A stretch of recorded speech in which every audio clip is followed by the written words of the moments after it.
day. Every day. You know, another word came to me recently. Let me see if this helps you. It's pretty hard for people to grasp the idea that they create their day, or that they can even create their day, right? And in one of my sleepless nights here at convention, it's really hard to sleep at convention for some reason. Anybody have that problem? This might be a better term for you. You're going to start to influence your day. You can have influence over the day.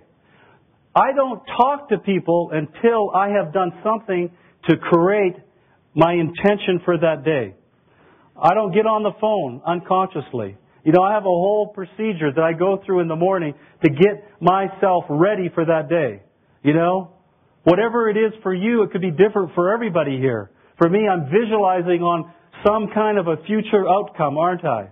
You know, and I'm doing it with my eyes closed. And I'm doing it in a quiet place, sometimes with some music, you know. And then I'm not actually necessarily trying to get an apple to fall out of the tree. I'm looking to create an energy for that day. Maybe somebody in here wants a new business builder. Why wouldn't you be praying for that every morning, that this incredible business builder will come into your life? I got news for you. You will tend to find what you're looking for. So why not decide what it is you really want and then attract that into your life? How many people in here have lots of product users? How many people in here have lots of business builders? You notice the difference? It's because you're looking for product users. And there's nothing wrong with that. But why not look for some business builders too? Why not have that as an intention? Right? Because if you set that intention for that day, suddenly you'll get on the phone with somebody and the business will naturally come up. Rarely do I ever talk to people without going through my own morning process. And I can tell you, the best way I could describe it, it's kind of like the day is herky, jerky, the conversations don't have the same energy into them, and it's difficult rather than flowing. And so you can get the energy and flowing, but you've got to do something each day. Look at this, and this is so powerful. Either you do something, and let's call it to influence your day, or you react to your day and let it influence you. Right? So you can set that intention, that forward motion. Does that make sense? So you've created your intention that day, and then suddenly you get an idea. Somebody's name might pop into your head. Act on that. Right? Or you might bump into somebody at the supermarket. If you've decided that you're going to talk to somebody about Zango today, when the door opens, walk in, right? When you think of somebody that you haven't thought of in a long period of time and start meandering about whether they'd be interested in this juice or not, act on your promptings.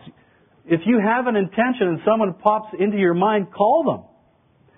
And you know what you'll find sometimes? I've had this happen.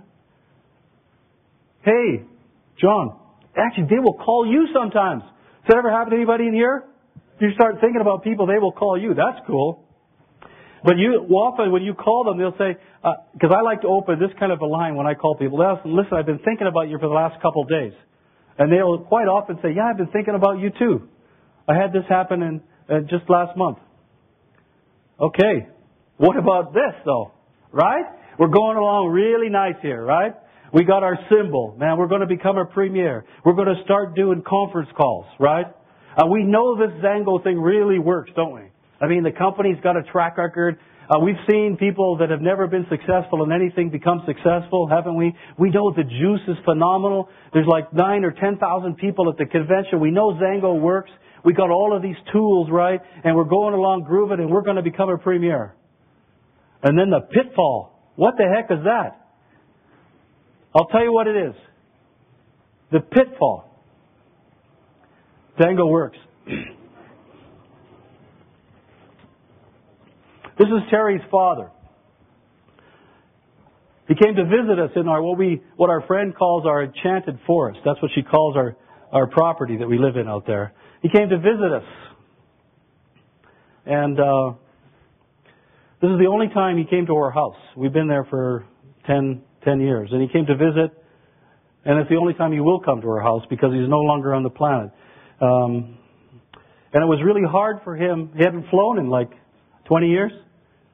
And we flew him down, and we were going along, having many conversations, and he started explaining to me that about this experience that he had a month or two ago. He was watching television, and on the TV there was a lady who was in some kind of a canoe going across this river in a canoe, and suddenly, without any warning, the canoe capsized and she drowned.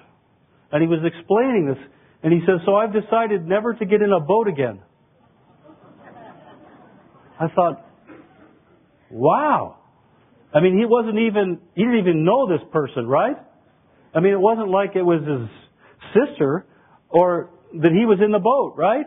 He just saw this on TV.